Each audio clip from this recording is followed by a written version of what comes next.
त्या दोघांकडे पाहून वाटलं हे प्रेम आदित्यकडून अजिंक्यला मिळायला हवं होतं, पण बाप असूनही नसल्यासारखंच होतं. तिच्या डोळ्यातून एक अश्रू खाली पडला. तोच रुद्रने हालचाल केली. पटकन तिने डोळे पुसले आणि ती फ्रेश होण्यासाठी बाथरूममध्ये गेली. रुद्रही उठून बसला. तोच अनन्या बाथरूममधून बाहेर आली. त्या दोघांच्या बोलण्याने अजिंक्यलाही जाग आली. तो रुद्रला मिठी मारून म्हणाला, मामा, भूर जायचं. रुद्रनी मान हलवली तसे साहेब खुश झाले. त्यांनी अनन्याकडे झेप घेतली. तिने त्याचंही आवरलं. तोपर्यंत रुद्रही तयार झाला. तिघेही बाहेर पडले. जवळ असलेले काही ठिकाणं पाहून रात्री 10 वाजता जेवण करून हॉटेलवर आले. सकाळी लवकर त्यांची फ्लाईट होती. दुसऱ्या दिवशी सकाळी लवकरच त्यांचं आवरून तिघे विमानतळावर पोहोचले. त्यांची फ्लाईट 10ची असल्यामुळे चेकिंग करून आतमध्ये जाईपर्यंत त्यांच्या फ्लाईटची अनाऊन्समेंट झाली. ते तिघे जाऊन फ्लाईटमध्ये बसले. फ्लाईटमध्ये बसताच अजिंक्य खुश झाला. दुपारच्या वेळेस ते मुंबईला पोहोचले. घरी जाईपर्यंत त्यांना 2:30 वाजले होते. काकू आणि प्रिया त्यांची वाट पाहत होत्या. प्रियाला पाहताच अजिंक्य जाऊन तिच्या गळ्यात पडला. त्याच्या चेहऱ्यावरील आनंद सांगत होता तो किती खुश आहे. काकू अनन्याला म्हणाल्या, कसा गेला इंटरव्ह्यू बाळा तुझा? अनन्या म्हणाली, इंटरव्ह्यू तर छान झाला, पण आता सगळं नशिबाचा खेळ आहे. त्यावर काकू म्हणाल्या, तुझ्या मेहनतीला नक्की यश मिळणार. त्यावर अनन्या हसली. प्रियाने येऊन तिला मिठी मारली. माझी मैत्रीण आता DCM होणार, ती म्हणाली. त्यावर सगळेच हसले. आदित्य मात्र अजिंक्यला बघून गेल्यापासून अस्वस्थ होता. दिवस तो कामात घालवायचा, पण संध्याकाळी आले की त्याला अजिंक्यची आठवण यायची. तो मोबाईलमधील फोटो आणि व्हिडिओ पाहत रात्री कितीतरी वेळ जागा राहायचा. त्याला सतत अजिंक्यच्या त्या बाललीला आठवत होत्या. त्याला वाटायचं जावं आणि त्या दोघांना घेऊन यावं, पण कोणत्या तोंडाने? त्याला आता सतत जाणवत होतं आपण खूप मोठी चूक केली आहे, कधीही भरून न निघणारी. जर आपण गेलो तर अनन्या आपल्याला माफ करेल का? का म्हणून तिने आपल्याला माफ करावं? आणि अनेक प्रश्न त्याच्या मनात सतत घोळत राहायचे. आज सुट्टी होती. त्याला घरामध्ये अजिबात करमत नव्हतं. काहीतरी विचार करून तो घराच्या बाहेर पडला. तोंडावर मास्क लावून तो अनन्याच्या घरापासून 1-2 फेऱ्या मारतो, पण त्याला अजिंक्य कुठेही दिसत नाही. त्याला वाटत असतं कमीत कमी तो आपल्या नजरेस तरी पडेल, पण नाही. संध्याकाळच्या वेळेस तो अनन्याच्या घराच्या शेजारी असलेल्या गार्डनमध्ये जाऊन बसतो. का कुणास ठाऊक, पण त्याला वाटत होतं त्याला या ठिकाणी अजिंक्य नक्कीच भेटेल. बराच वेळ तो तिथे बसला होता. त्याचं लक्ष मात्र गार्डनच्या गेटवर होतं. कोणी जरी लहान मुलगा आला तर त्याला वाटायचं अजिंक्यच आहे, पण प्रत्येक वेळेस त्याची निराशाच. शेवटी तो कंटाळून जायला निघाला. तोच रुद्र आणि अजिंक्य येताना त्याला दिसले. त्याच्या चेहऱ्यावर भला मोठा आनंद आला. तो एकटक अजिंक्यकडेच पाहत होता. तो त्याला आपल्या डोळ्यामध्ये साठवून घेत होता. अजिंक्य आल्याबरोबर त्याचे काही मित्र होते, त्यांच्याबरोबर खेळू लागला. रुद्रही आदित्यच्या बाजूला जाऊन बसला. आदित्यने तोंडाला मास्क लावलेला होता. रुद्रला नवल वाटलं. लोक गार्डनमध्ये मोकळा श्वास घेण्यासाठी येऊन बसतात, पण हा माणूस तर विचित्र आहे. मास्क लावून बसला आहे. तो मनातच म्हणाला. आदित्य मात्र समोर खेळणाऱ्या मुलांकडे एकटक पाहत होता.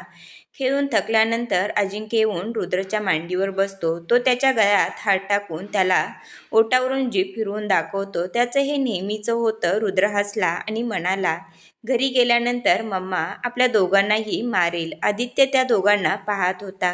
अजिंक्यचं मात्र त्याला मस्का लावणं चालू होतं. आदित्यनं काहीतरी बोलावं म्हणून रुद्रला म्हणाला, द्या ना त्याला काय हवं आहे ते. त्यावर रुद्र म्हणाला, त्याला रात्री ताप आला होता, त्यामुळे त्याला थंड काही द्यायचं नाही. आदित्यने त्याच्या खिशातून एक चॉकलेट काढलं आणि त्याच्याकडे दिलं. अजिंक्यने नकारार्थी मान हलवली आणि रुद्रकडे पाहू लागला. त्यावर रुद्र हसला आणि त्याने डोळ्यांनी त्याला होकार दिला. त्यावेळेस कुठं त्यांनी त्याच्या हातातून चॉकलेट घेतलं. आदित्य त्याच्याकडे पाहत राहिला. रुद्र म्हणाला, माझ्या दीदीनी सांगितलं आहे कुणाकडून काही घ्यायचं नाही, म्हणून त्यांनी तुम्हाला नकार दिला.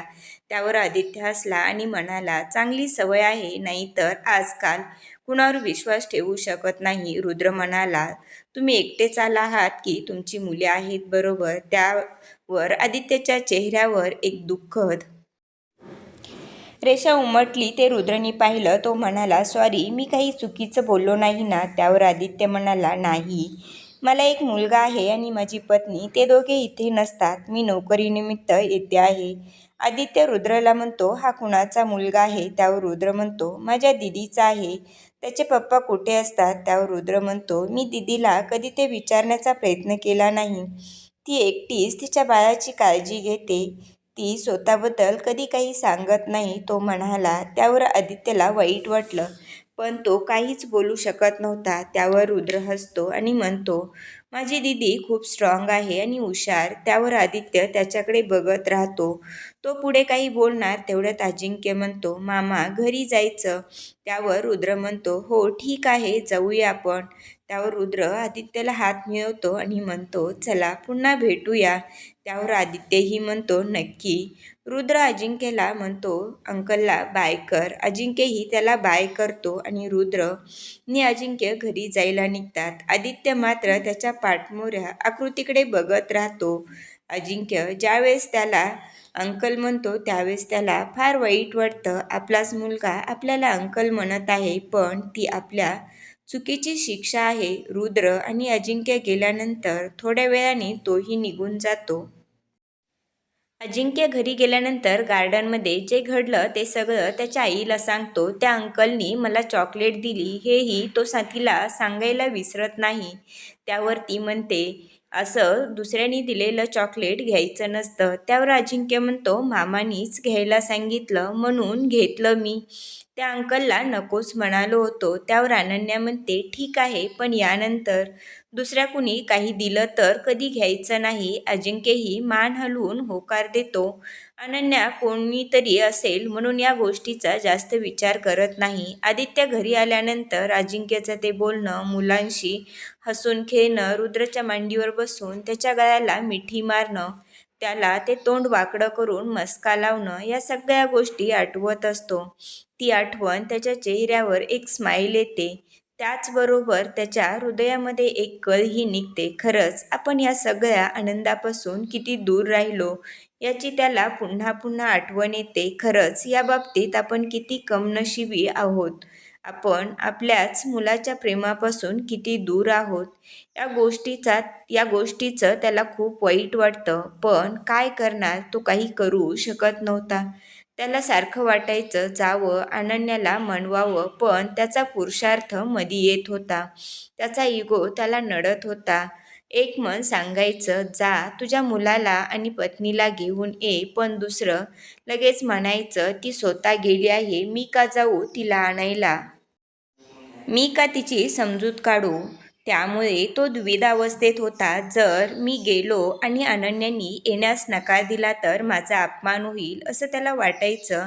तो रात्र जागून काढायचा. सतत अजिंक्यचा चेहरा त्याच्या डोळ्यासमोर यायचा आणि त्याने भूतकाळात केलेल्या चुका त्याला आठवायच्या.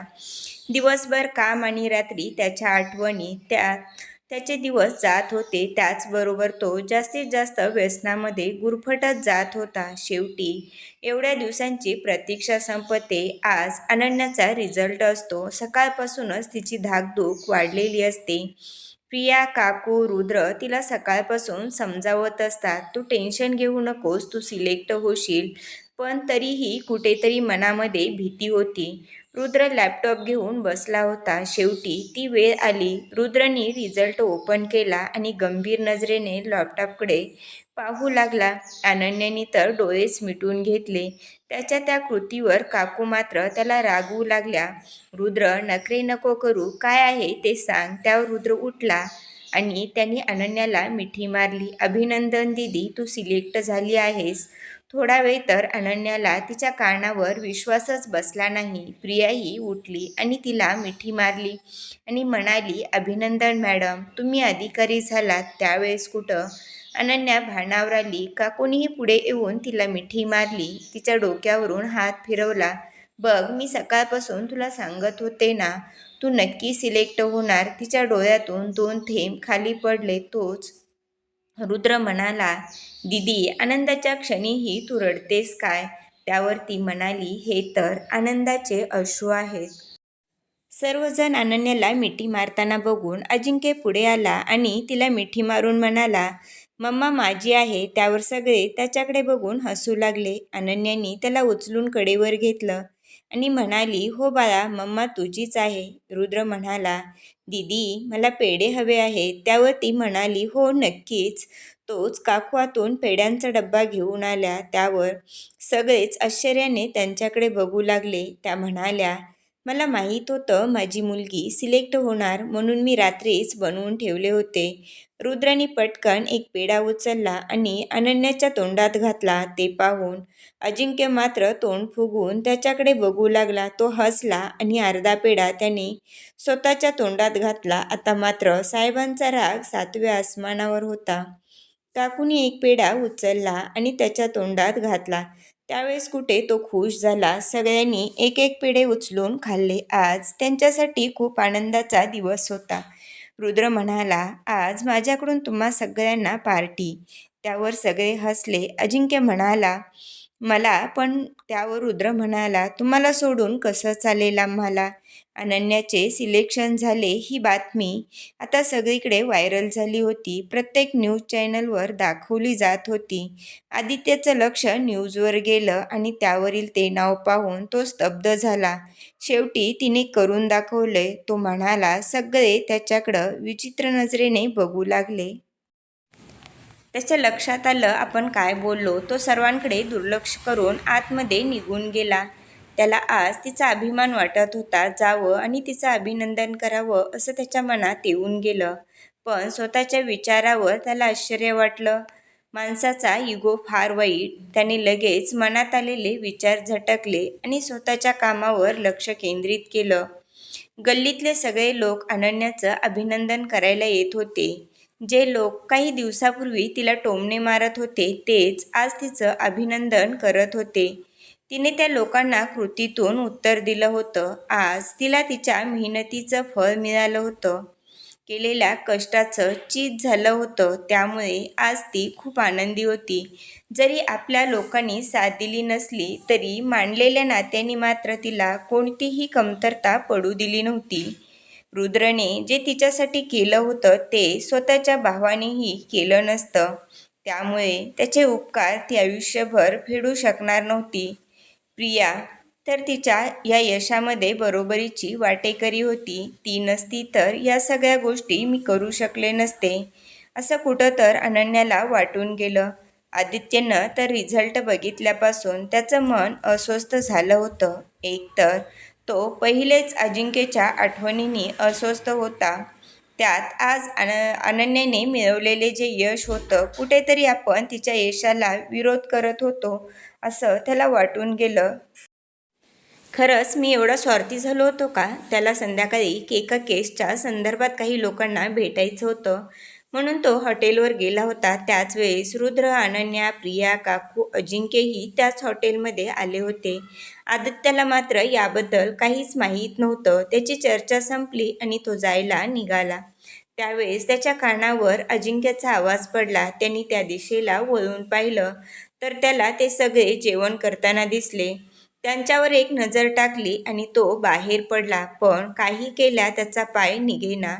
तो रिटर्न आला आणि कोपऱ्यातल्या टेबलवर जाऊन बसला. कोणालाही दिसू नये अशा ठिकाणी तो बसला होता. हे सगळे त्यांच्या जेवणात गुंग होते. त्याला खूप वाईट वाटत होतं. स्वतःची फॅमिली समोर दिसत असून ना तो त्यांच्याशी बोलू शकत होता ना त्यांच्याबरोबर टाईम घालवू शकत होता.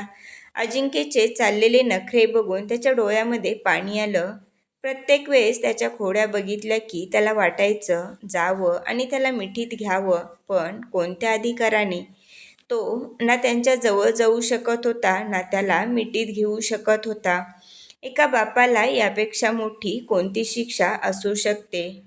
तो कितीतर वेळ अजिंक्यला बघत होता. अनन्याच्या चेहऱ्यावर असलेला आनंद त्याला जाणवत होता. ज्यावेळेस ती त्याच्याबरोबर होती त्यावेळेस त्याने कधीही तिचं निरीक्षण केलं नव्हतं. आपण आपल्या आयुष्यात काय गमावलं हे त्याला आता जाणवत होतं. धन्यवाद. जर व्हिडिओ आवडला तर व्हिडिओ लाईक करा, सबस्क्राईब करा आणि बाजूचे बेल आयकॉन प्रेस करा म्हणजे नवीन व्हिडिओ आला की नोटिफिकेशन मिळेल. धन्यवाद.